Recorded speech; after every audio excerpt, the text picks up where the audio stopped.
Locked On Podcast Network presents Locked On Sports Today. With all the love heading to Anthony Edwards, Luka Doncic reminded us in Game 1 he was the MVP finalist. Plus, does it make sense for the Jaguars to pay Trevor Lawrence like a top 10 QB when he's never been one of those? And Jayden Daniels has an argument to be favored over Caleb Williams for NFL Rookie of the Year. I'm Peter Bukowski, starting your day with the can't-miss stories and biggest debates in sports. You're Locked On Sports Today. Searching all major sports. Found. Let's start with the biggest story. When Anthony Edwards told Charles Barkley to bring his ass, he probably was not talking to Kyrie Irving and Luka Doncic, because they brought it and then some. 30 plus for Kyrie Irving, 15 for Luka Doncic in the fourth quarter, including the sealer, a step back bucket to clinch it, a 105-108 win for the Mavericks. And speaking of brought his ass, Nick brought his to Minneapolis for Game 1 from Locked On Mavericks, our pal Nick.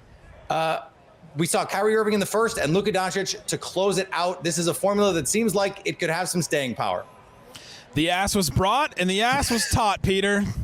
Luka Doncic destroys drop coverage. It's just what he does. When Luka is, there's a pick and roll and Rudy Gobert comes up to the screen, but then he drops back. Luka just destroys that every single time. The Wolves are going to have to make some kind of adjustment with that, because over and over again, they either got good plays, good passes out of it, or good shots from Luka Doncic. And that really, to me, was one of my main keys. If Luka can beat the Jayden McDaniels matchup, if he can dominate that in a way that he really couldn't against Lou Dort because of injury or because Lou Dort is just a real stocky, thick guy, that was a real problem for the Mavericks. And now, if he can beat Jayden McDaniels in this matchup in this way, then it causes all the other dominoes to fall over. Kyrie starts getting going in the first half. He's open in a bunch of different ways. Luka hits him ahead for, hit-ahead passes in transition, all kinds of stuff. And the Mavs dominated in the paint because of it, because Luka had to either throw up lobs or he had to, make a shot himself. It was just the Luka show in the second half for sure.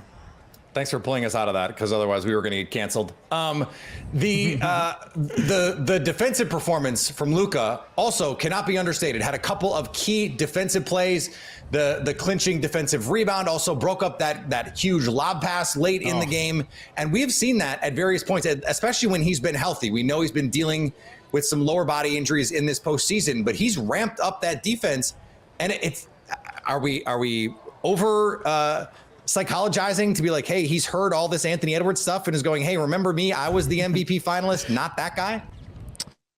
I don't know if we're necessarily an outlet that likes to call out other outlets on our air necessarily, Peter, but The Ringer did come out with a best players under 25 list today. Yeah, and Luka Doncic not only was not number one, he was not two, he was not three.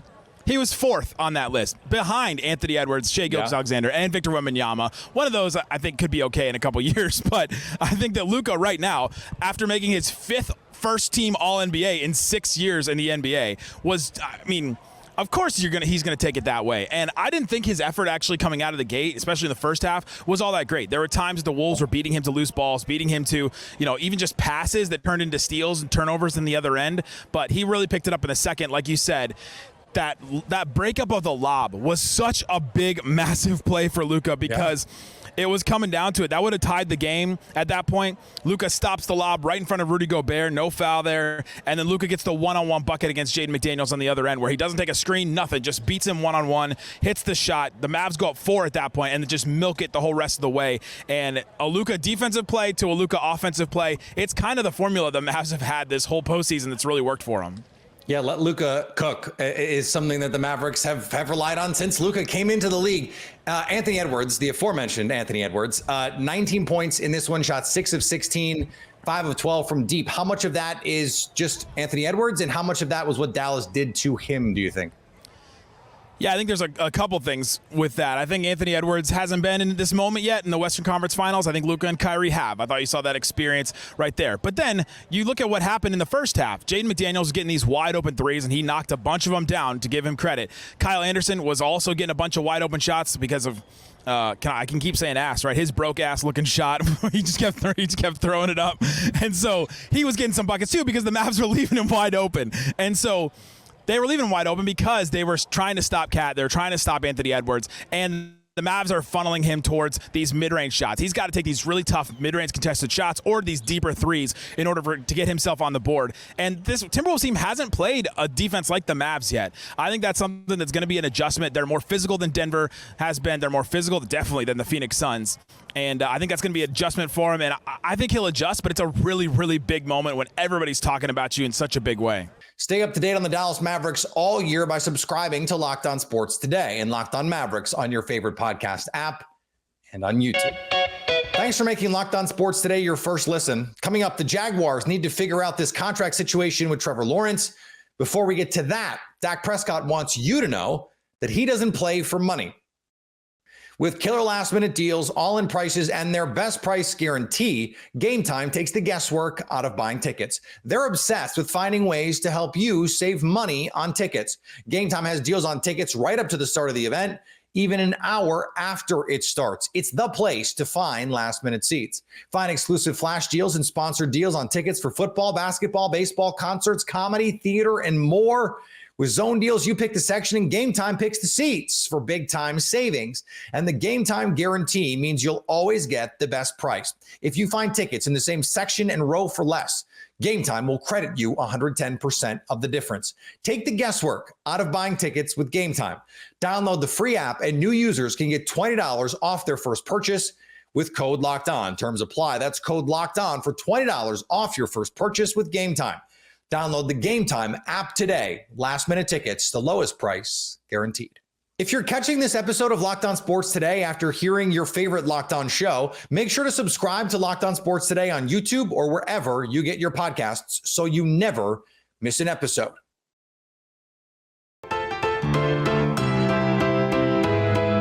Cowboys fans are starting to get antsy about the Cowboys and Dak Prescott's contract. You know who isn't? Prescott. I don't play for money. Never have, never cared for it, to be honest with you. That's Dak Prescott's words. Now, of course, he does actually literally play for money. They pay him to play. He enters the final year, a 4-year, $160 million deal. So it's easy to say I don't play for money when you play, in fact, for a lot of money. Reports are that the Cowboys and Prescott's agent have not yet had meaningful discussions about a new deal. Jerry Jones has gone on the record to say he wants Prescott to be the Cowboys quarterback for years to come. The question is, how much is that going to cost? Did Aaron Rodgers say something that actually makes sense that we can all kind of agree on? Yeah, Aaron Rodgers said something that makes sense that we can all kind of agree on. He understands the pressure on him to perform and perform right now. If I don't do what I know I'm capable of doing, we're all probably going to be out of here. So I like that kind of pressure, though. I know there's, it's a tough market to play in. It's not for everybody. I relish that opportunity, and that's the way the NFL is. I'm not saying anything monumental as you guys are typing away and putting your tweets out. This is how it is every single year. You might not say it, but as you get older in the league, if you don't perform, they're going to get rid of you or bring in the next guy to take over. I mean, it happened in Green Bay. So, and I'm, a few years older than I was back then. So I expect to play at a high level. I expect this to be productive and competitive and all that stuff to take care of itself. Over on the diamond, the Twins got a much-needed win on the road over the Nationals. Good pitching performance by the Twins. Some timely hitting, not exactly an explosion offensively. But the last time we spoke, 2 nights ago, CJ, was the same time that the Twins were having a players-only meeting. The good old players-only meeting. It happened this year on May the 20th. And for whatever reason, these things tend to work. I don't know what it is. I don't know how it level sets or resets your focus or just screws your head on straight. But the Twins come out and they win 2 big games in the span of less than 24 hours, 10-0 last night and 3-2 this afternoon. Got dicey at the end. Jawan Duran in a little bit of a slump. He gives up a homer and a single in the 9th, but he closes the door for the save. 3-2 win for the Twins. That was highlighted by a Kepler solo home run and a Correa solo home run. Jeffers tacks on a actually much needed insurance run in the top of the 9th. And the Braves dominated the Cubs. I feel like we've got to conserve all the time we have on the show to talk about not just the great pitching for the Atlanta Braves, but how about the great hitting? Yeah, we have to. I mean, when you haven't seen it that much over the last several weeks, you got to talk about it when it happens, and certainly love to see it, and love to see it happening in so many different ways. They got the home run ball in this one, certainly, but also were able to score in other ways as well. Yeah, we saw a little small ball mixed in, and you know, when you're looking for the runs and they're hard to come by, anything you can do to add to your lead, you've got to, I think, pull out all the stops, and the Braves certainly did that, but they were able to put together a big inning late that really padded things and made it easy for Max Fried to complete yet another game. He allowed a couple of runs, but man, it just felt like he was in complete control in this game. Max Fried, as I like to say, was maximum Fried on this night. A handful of quarterbacks around the league playing chicken right now with new contracts going, hey, no, you first, no, you first, no, you first. Jordan Love, Tua Tagovailoa, Trevor Lawrence. And there are varying degrees of confidence that these deals are going to get done at the top of the market, and fan bases feel very differently in each case about these things. Tony Wiggins from Locked On Jaguars joins me now. And Tony, Trevor Lawrence is an interesting case because we're talking about the number one overall pick, someone who, when he was drafted, was talked about as a generational type player, and we just haven't seen that with any consistency. Where do you stand right now on Trevor Lawrence's trajectory before we get to the contract part?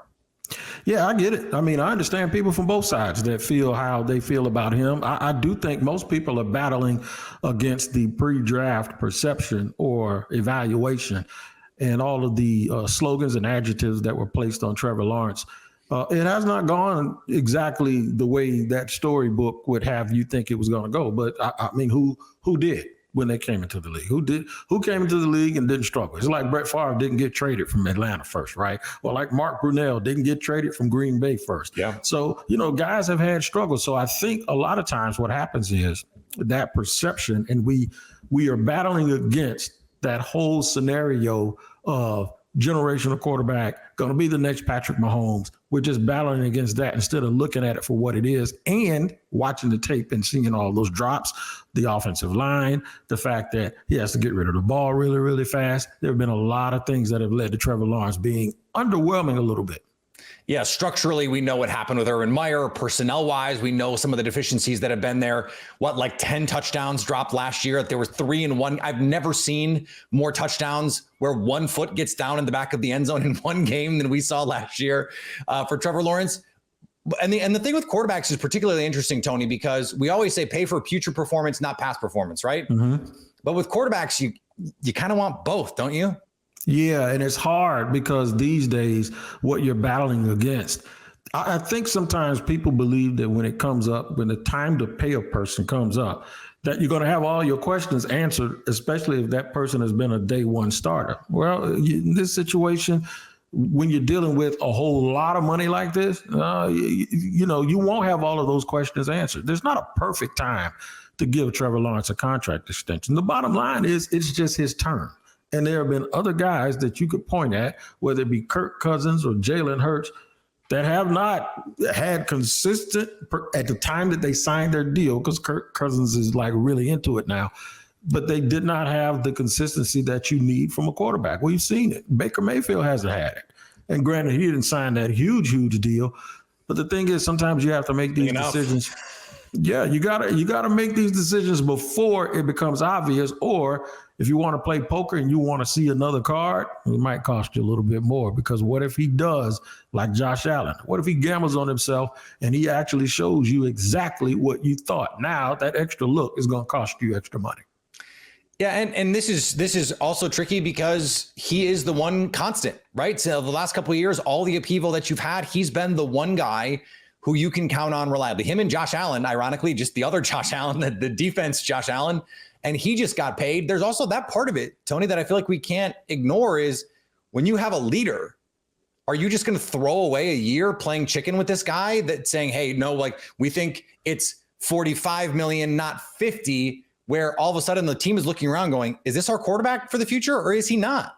Yeah, I mean, you gotta use the bathroom and get off the pot. I forgot. I was going to say something else, but we can't do that on a family show. We could have bleeped it. Yeah, but man, really, dog, it's just that's the dilemma, and I think when you haven't had other things that you can point to as either the solution or as the problem that contributed to you having a whole bunch of trepidation about him. Right. When those things are too abundant, which they have been, and I think they're this way because the Jaguars basically just took last offseason off and said, we're good. We're just going to go with what we have.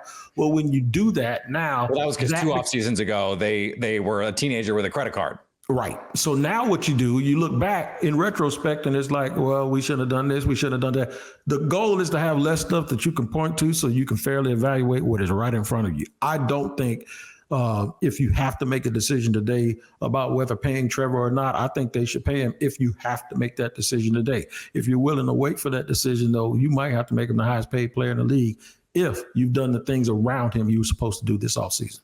And that would be a good problem to have if you're the Jaguars. Hey, he's the highest paid player in the league because he's playing like a top 5, top 8 kind of quarterback. Hey, those guys get paid. Tony, appreciate it, man. Thank you. Stay up to date on the Jacksonville Jaguars all year by subscribing to Locked On Sports Today and Locked On Jaguars on your favorite podcast app and on YouTube. Coming up, Jayden Daniels has an argument to be favored over Caleb Williams for NFL Rookie of the Year. Williams is the odds-on favorite to win the Rookie of the Year. It feels like he's in a good spot with the Bears and the receivers that they added, but as Locked On hosts James Rapine and Chris Carter point out, Jayden Daniels may be in a better position. I'd be in on the Jayden Daniels train. I think Jayden Daniels is going to hit the ground running. I think he's in a spot. You want to talk about set up to win? I think he has the skill guys to win right now. Okay. And I loved what Washington did in their draft. They added a Luke McCaffrey, a Ben Sinnott. They already have Terry McLaurin, obviously. You have a stud I love scary Terry. I think he's set up for success right away from an offensive skill player perspective and the legs factor. I think he's going to make plays. So whether it's fantasy football or whether it's in racking up the awards, I think Jayden Daniels should almost be the favorite. Like, I think plus 600 is pretty good value right now. When it comes to the passing game, Caleb Williams is the favorite for a reason. DJ Moore, Keenan Allen, they add in Rome Odunze, Shane Waldron comes over, and that is a system that is going to get some layups for Caleb Williams. The difference for me is Jayden Daniels' rushing ability. He is a dynamic runner. It takes every quarterback a little while in the passing game. So while Caleb Williams has incredible upside as a thrower, as a creator, as a playmaker, it's just going to take him a little bit of time, even if he turns out to be a good player. Jayden Daniels has a different floor because of that rushing ability, because of 1,000-yard rusher from the quarterback position in the SEC, Heisman Trophy winning dual threat ability. Remember what happened the year Andrew Luck went number 1 overall. The generational prospect, the best prospect since John Elway. Robert Griffin III won the Rookie of the Year. And it was because he was just as dynamic a runner as he was a passer. And he only had a couple really good games through the year, but he was so special as a runner that he won the award. And that's the path to me, is the running game for Jayden Daniels is the differentiator, because the passing game for both of them, it's going to take time. And finally, Pittsburgh found out it will host the 2026 NFL Draft. This is the first time the city has hosted the draft since the event moved out of New York in 2015. It's going to just make the rounds. It's Green Bay next year. It's Pittsburgh the year after. Every town is going to get a chance to host the draft. And you know what? That is really, really cool. At a time when other leagues, the NBA, for example, trying to marginalize their small cities, the NFL is leaning into it. They are saying, we love our blue collar cities, these mid-tier cities that support our teams. We support you back. Smart business. If you're catching this episode of Locked On Sports Today after your favorite Locked On show, make sure to subscribe to Locked On Sports Today on YouTube or wherever you get your podcasts so you never miss an episode. Coming up on the next Locked On Sports Today, will the Celtics be on their way to a sweep, or will the Pacers flip the script? So at least until tomorrow, stay locked on sports today. Locked On Podcast Network presents Locked On Sports Today. For more episodes of Locked On Sports Today, go to our video on demand. Click on Sports at the top of your screen. There, you'll find past episodes of Locked On Sports Today, plus other Locked On shows on demand.